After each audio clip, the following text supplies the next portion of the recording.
Bismillahirrahmanirrahim. Assalamualaikum warahmatullahi wabarakatuh. Untuk mitra Jawa Sehat dan sahabatnya, kita kembali lagi mitra di pengajian Ba'da Maghrib bersama Gus Edward Abu Bakar. Jadi buat mitra Jawa Sehat, bagi mitra yang bertanya seputar kajian Islam ataupun tema kita di sore menjelang malam ini, mitra bisa bergabung di nomor WhatsApp di 0813 dan juga nanti boleh juga lewat telepon di WhatsAppnya di 0813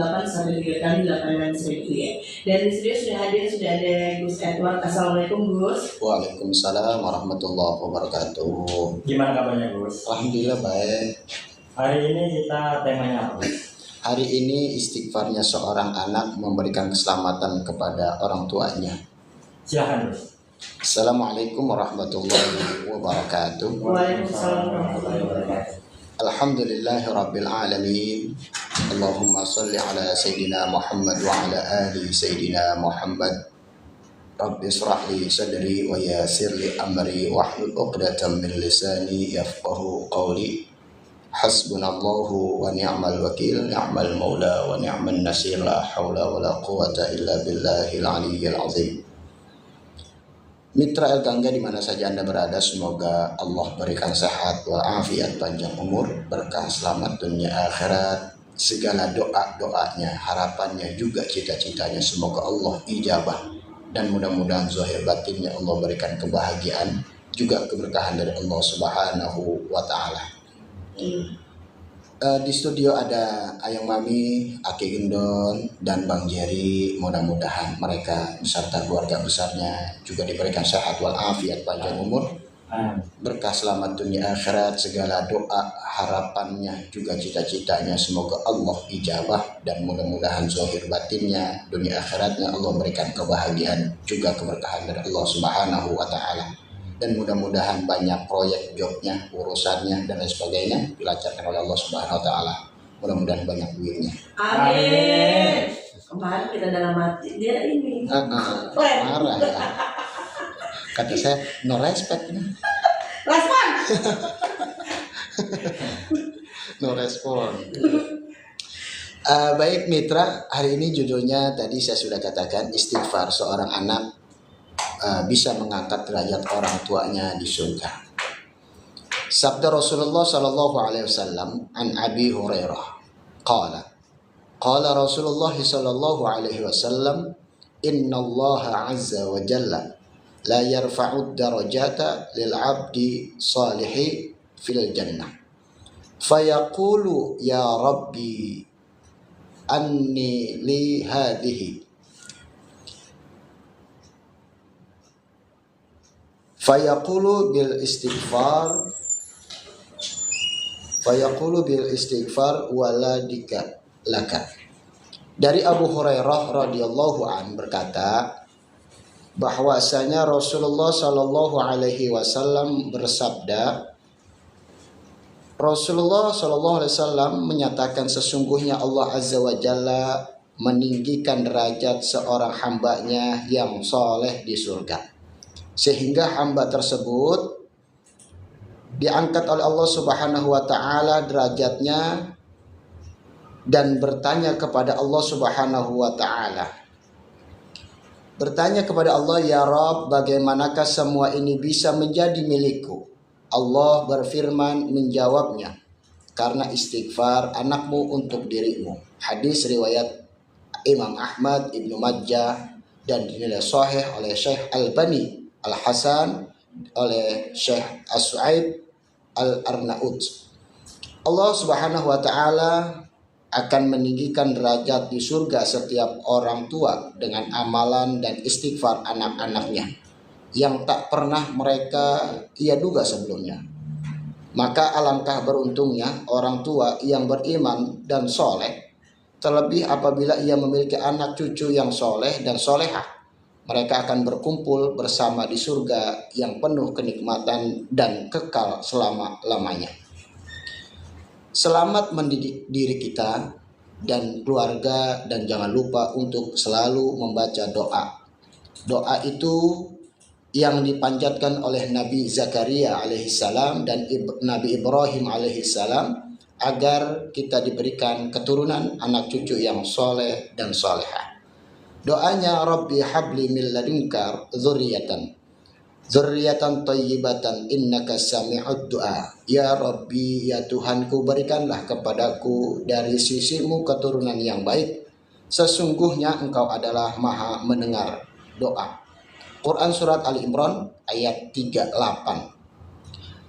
Ada lagi satu doa yang sering kita dengar yang dipanjatkan oleh Nabi Ibrahim alaihissalam, Rabbi habli minas salihin. Sering saya baca ketika tutup dalam doa, tapi dalam jamak, Rabbana hablana minas salihin. Yang mana artinya, ya Rabbi, ya Tuhanku, berikanlah untukku keturunanku yang soleh.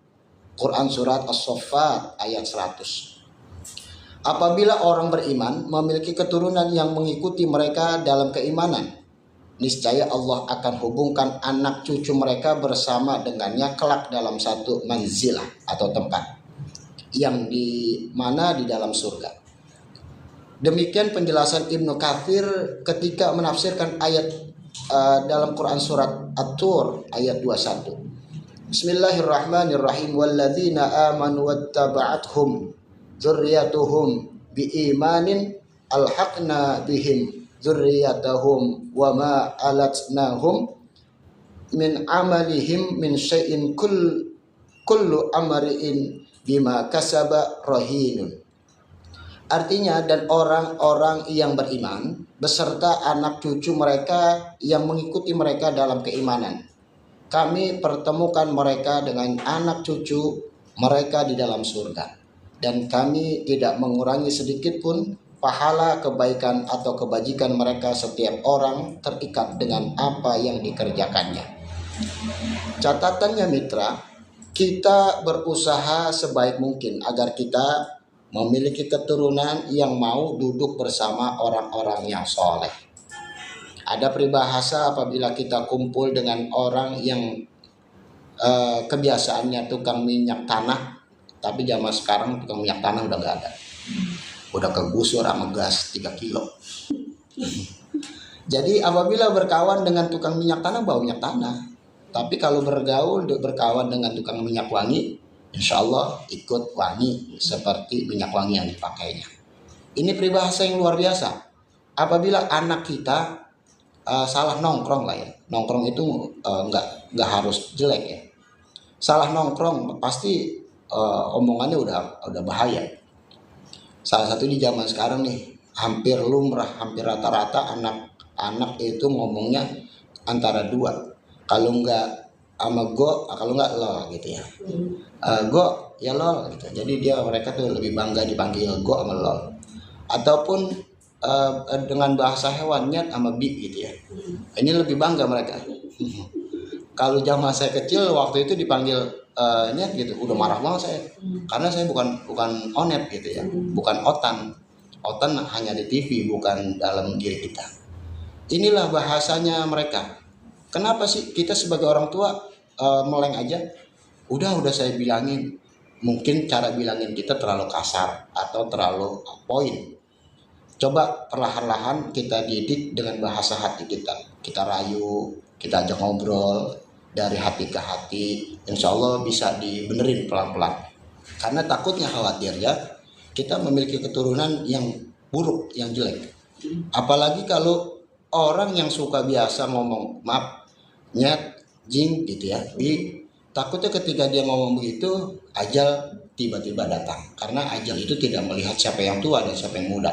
Jangan pernah mengatakan, oh lu udah tua, siap-siap tobat lah. Besok mati, belum tentu. Karena ada sebuah contoh analogi, pohon nangka itu biasanya yang sering jatuh itu yang kecil. Ya saudaranya tai babal. Ini maaf ini mitra nggak jorok ya, kalau Betawi itu sebutannya tai babal, tengtolang yang hitam jatuh tuh, yang kecil. Nah, ini contohnya. Berarti bukan yang tua yang jaminan yang mati duluan. Ada lagi analogi yang lainnya. Misalkan kita kumpul, ternyata saya kumpul di rumah Aki Gendon. Aki Gendon nyiapin kacang rebus. Nah, pasti semuanya kita yang kumpul situ, mitra pun sama. Yang kita pilih itu yang gemuk-gemuk, bukan yang komeng. Nah, berarti kan nggak harus yang komeng atau yang udah tua lah bahasanya, udah gak ada isinya yang diambil. Nah, jadi kematian itu diacak.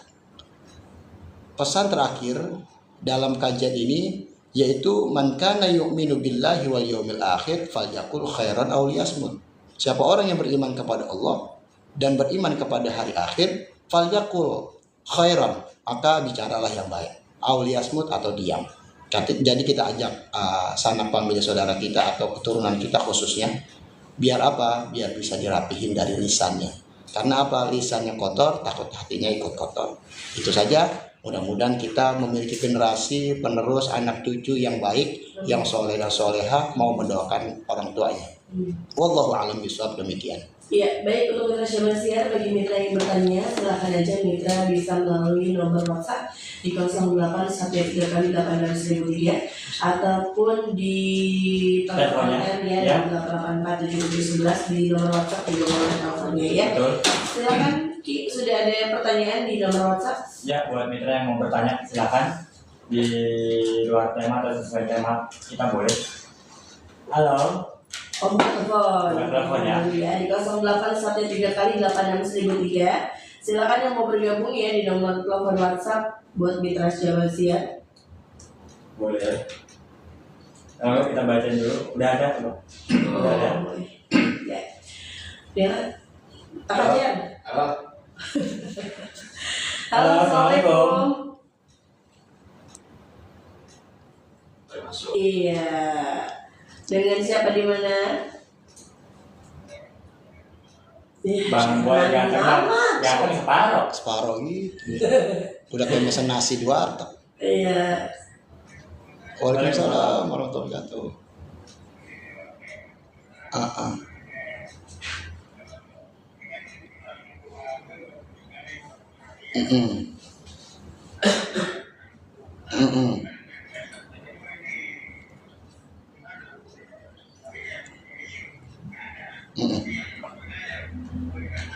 Nggak tahu ya.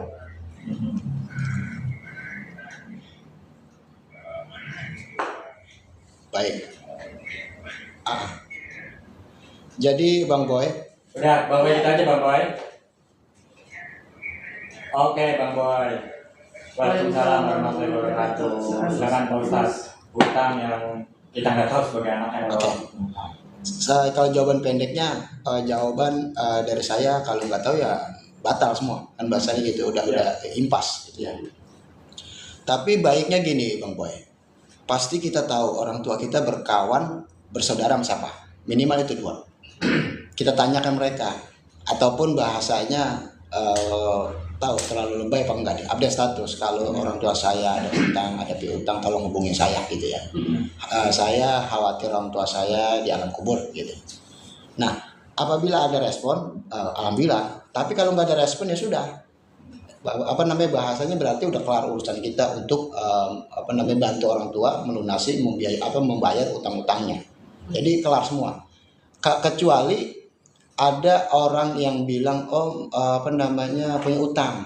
Biasanya kan begini, ketika ada ada kematian itu, keluarganya bilang kalau ada utang piutang silakan menghubungi saya, yang penting ada bukti autentik. Nah, kita ingat banget orang tua kita, kebanyakan orang-orang tua dulu nggak ada bukti autentik. Iya. Bahasa nongkrong sama temennya sama CS-nya, bumnya cepet dulu apa? Emang buat apa sih lu? Di rumah belum masak. Nah, ini kan nggak mungkin cepet gocap itu ada. Kalau bahasa sama temen, ada sama saudara nggak mungkin reputasi. Iya. Nah, jadi nggak harus pakai bukti autentik seharusnya. Tapi sangat perlu gitu ya, sangat perlu. Ini maksudnya menyatakan benar atau tidaknya, agar menghindari orang yang ngaku-ngaku bahwa orang tua kita punya utang. Ini bagus. Tapi kalau kita lihat nih, ada saudaranya, ada kerabatnya atau sahabatnya bilang, bapak lu dulu punya utang sama gua, apaan tuh? Rokok sebatang gitu ya. Ini kan masalah ya, walaupun rokok sebatang. Ya udah, harus tunaikan. Jangan pakai mana buktinya? Gitu. Cukup bilang gini, Mbak benar. Gitu aja cukup. Benar Mbak, bapak saya ada utang sama bapak. Benar Tom gitu. Ya udah, doain saya ya. Kayaknya tuh misalkan biayanya besar sekali gitu ya. Saya cicil ya. Ya, ini kan meringankan. Jadi yang ngutangin nggak boleh maksa dedet gitu ya, harus tanggal sekian bayar sekian gitu kan, jangan. Yang kedua, yang kita sebagai mewakili orang tua kita yang punya utang, minta keringanan. Misalkan 1 juta, boleh nggak saya cicil sebulan sekali atau seminggu sekali lah gitu ya, 100.000. Kalau kata dia boleh, alhamdulillah. Kalau nggak boleh, tolonglah yang ngutangin itu berikan keringanan kepada orang yang sudah tiada, karena anak itu kan membantu ya. Pada hakikatnya orang yang anak istri yang ditinggalkan itu membantu, bukannya bukannya bertanggung jawab sepenuhnya, hanya membantu. Maka yang kalau ada orang kematian itu cukup 2 ditanya. 1, apabila ada salah, Alin fulan atau orang tua saya ini ada salah sama saudaranya sama siapapun, maafin. Yang kedua, apabila ada utang piutang, nanti akan kami bertanggung jawab, silakan menghubungi anaknya, siapapun, khususnya kepada diri saya. Ini bagus. Jadi cukup 2 itu yang diingatkan. Karena apa? Khawatirnya ini nasihat buat pribadi saya.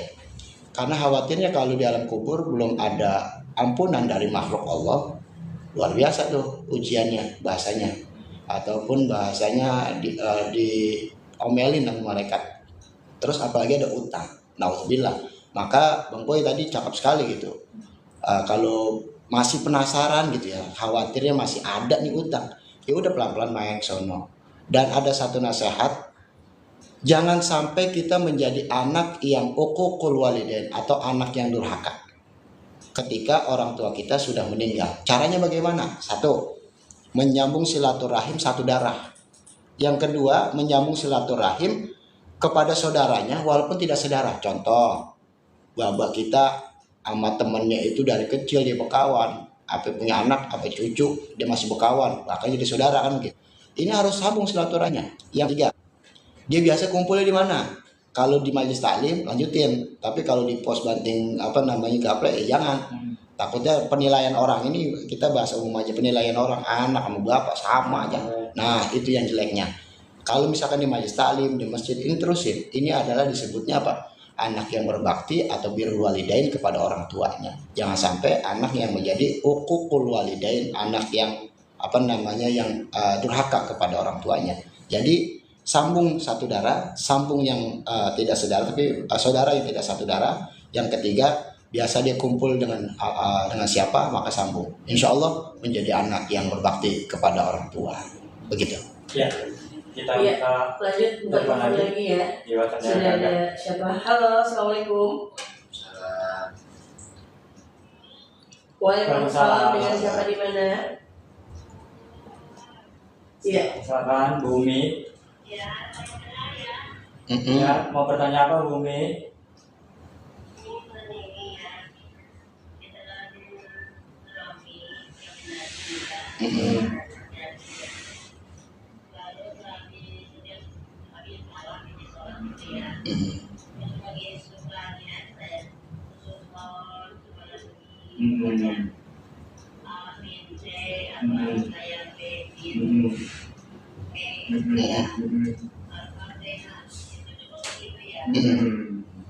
Udah. Oh, satu lagi Bumi. Ya.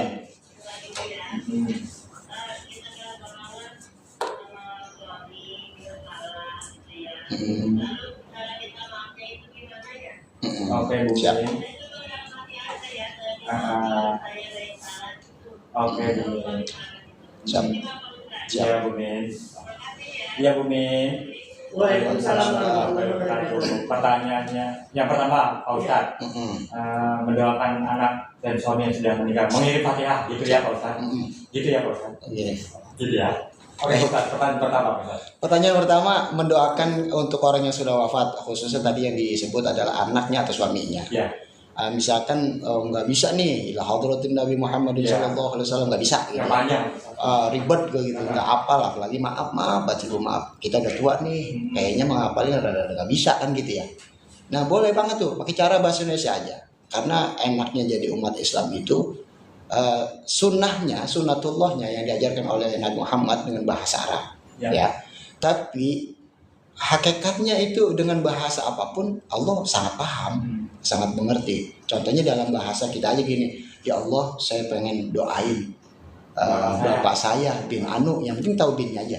Kalau seandainya nggak tahu bin, boleh bin Fulan boleh, bin Adam misalkan laki ke laki gitu ya, bin Adam boleh gitu ya. Ini kita sebutin namanya, apa yang kita harapkannya, insya Allah diterima oleh Allah Subhanahu Wa Taala. Tapi ada tambahannya, begini, pakai bahasa Indonesia saja. Ya Allah, saya minta kemuliaan dan keberkahan Nabi Muhammad SAW beserta keluarga dan sahabatnya. Semoga suami saya atau anak saya mendapatkan ampunan dari Engkau, mendapatkan cucuran rahmat dari Engkau. Al-Fatihah, kan gitu ya. Ini sangat bagus. Kenapa? Karena kita harus melibatkan daripada siapa kekasih Allah. Nah, siapa keluarganya kekasihnya, siapa sahabat dari kekasihnya. Ini minimal 3, Nabi Muhammad, keluarganya, dan sahabatnya. Nah, barulah kita minta pengampunan dosa atau pemberian rahmat dari Allah kepada almarhum atau almarhumah. Lalu kita bacain Fatihah. Ini diterima. Kayak pertama tadi Ibu Umi bagus, boleh gitu. Tapi saya tambahkan, kalau bisa, mudah-mudahan bisa sih ya, dengan bahasa Indonesia itu minta keberkahan atau kemuliaan Nabi Muhammad SAW beserta keluarganya dan sahabatnya. Mudah-mudahan Fulan bin Fulan diampuni oleh Engkau, diberikan rahmat oleh Engkau, dan gitu ya. Al-Fatihah. Yang pertama. Daripada pertanyaan Ibu Umi. Pertanyaan yang kedua apa tadi? Yang kedua minta ampun. Iya, ke suami yang sudah meninggal, gimana caranya? Baik. Pasti kita merasa punya dosa kepada orang yang sudah wafat, baik orang tua kita ataupun partner atau pasangan kita ataupun anak kita yang sudah mendahului kita. Bahasa istri mah, ya Allah, maafin gua ya, gitu ya. Gua banyak dosa ini, itu sangat bagus, sangat bagus. Karena apa? Tanda-tanda orang yang dicintai oleh Allah ketika dia tahu porsi dia atau kesalahan dia. Itu sangat bagus. Tanda orang yang dimuliakan Allah. Satu. Yang kedua, ketika menebus dosa itu bagaimana caranya? Terus mohon ampun kepada Allah. Ya Allah, ampunin saya banyak salah sama suami saya gitu. Ampunin saya banyak salah kepada pasangan saya atau orang tua saya ataupun anak saya. Sering minta dalam doa. Dipakai Al-Fatihah boleh. Nah, dibacakan gini, ya Allah ampunin dosa saya, ya Allah. Saya banyak dosa sama orang tua saya, banyak dosa sama suami saya, banyak dosa sama si Anu gitu ya. Al-Fatihah boleh banget gitu ya. Yang kedua, kesukaan almarhum atau almarhumah apa? Bukan makanan gitu ya. Misalkan makanannya apel, itu mah bahasanya dilakuinnya paling terakhir dah. Boleh tapi paling terakhir.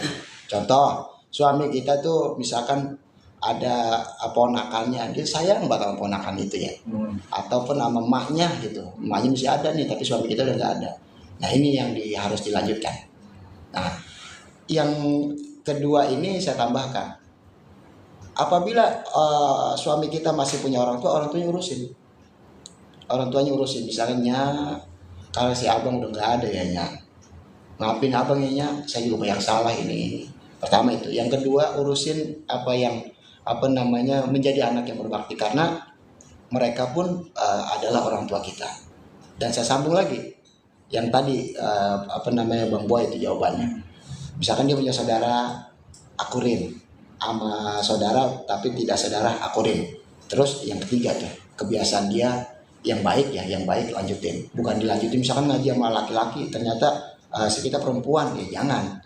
Bisa kan kita ngirim rontong 2 aja gitu. Kita mampu cuma 2, kirim atas nama buat kita berbakti kepada orang tua, kepada suami kita yang sudah wafat atau orang tua kita yang sudah wafat. Ini adalah cara-cara kita mohon ampun kepada makhluk. Kepada Allah mah bahasanya dari kita ke Allah langsung, ya Allah ampunin saya, udah kelar. Ya. Walaupun ada yang kedua, yaitu kita buktikan kalau kita benar-benar mohon ampun kepada Allah, kita buktikan kita bisa menjadi lebih baik. Begitupun kepada makhluk, kepada suami kita, kalau kita mohon ampun, kita tahu banget nih salah kita nih, tahu banget, pelan-pelan dikurangin, bukan kalau langsung dihilangin kayak cepat banget gitu ya, dikurangin atuh. Kemarin contoh, biasanya kita bilang sama laki kita, kotok lu, nah karena mudah kan nggak ngomong kotok. Maafin gue ya bang, gue ngatain mulu, gue sering ledekin mulu, kadang-kadang lu jalan gue selengkat kan gitu. Namanya kita tahu dosa-dosa kita, maka kita sering utarakan kepada Allah biar Allah yang memberikan pengampunan itu. bahasa simpelnya gini, Allah yang bisikin suami kita untuk ngampuni kita, gitu ya. Terus yang kedua, enaknya apa? Ketika kita mohon ampun atas dosa kita atau istighfar atas dosa kita, orang tua kita dapat dan suami kita dapat, istri kita dapat. Kenapa? Karena ketika nanti di yaumil qiyamah ditanya ini, misalkan saya otomatis tuh emak saya dapat pahala, saya dapat pahala, emak saya dapat pahala. Saya suami, istri saya dapat pahala, anak saya dapat pahala. Karena apa? Kalau orang tua otomatis, kalau istri itu bahasanya apa? Diikat dengan pernikahan, maka dia otomatis mendapatkan pahala kebaikan dari suaminya. Tapi kalau misalkan anak, suami, istri yang tidak berbakti, maka tidak juga mendapatkan dosa kepada suaminya, orang tuanya. Yang penting orang tuanya, suaminya atau mamahnya memberikan pengetahuan yang baik-baik begitu. Ya, baik, itu sekaligus pertanyaan terakhir yang jadi buat Mitra Syamasiar bagi mitra yang masih ingin bertanya. Mudah-mudahan besok bisa kita bergabung kembali di pengajian Ba'da Maghrib.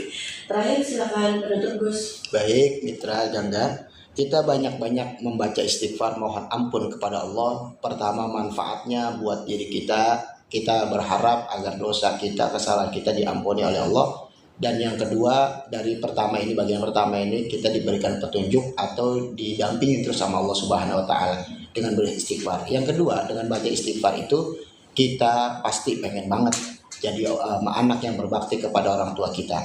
Atas dosa orang tua kita bisa mohon ampun dengan membaca istighfar, secara otomatis orang tua kita mendapatkan ampunan dari Allah Subhanahu wa taala. Berapa aja. Ya, berapa aja, karena sekali lagi kalau udah ada hitungannya maka menjadi wirid itu harus punya guru, kecuali ada orang yang secara langsung misalkan nyamperin ke saya gitu ya, Gus minta wirid dan istighfar dong, berapa ya, ini beda. Tapi kalau lewat by phone, lewat ini jadi kurang kurang bahasa koneksinya kurang. Ya datang aja kalau ataupun di saya itu nomor 2, nomor 1 itu saya selalu menekankan di sekeliling kita ada musola, ada majelis taklim, ada masjid, ada guru, ada ustadz itu. Minta mereka, jangan yang jauh dulu. Maafin zaman sekarang orang ketika ada acara maulid yang ceramah ustadz TV ini cepat banget. Giliran ustadz musola yang di depan rumah kita tangkelnya naudzubillah kan gitu. Ini salah. Padahal yang keramat adalah yang dekat dengan kita. Itu saja, mari kita berdoa kepada Allah Subhanahu wa taala. Mudah-mudahan segala doa kita, harapan kita diijabah oleh Allah Subhanahu wa taala.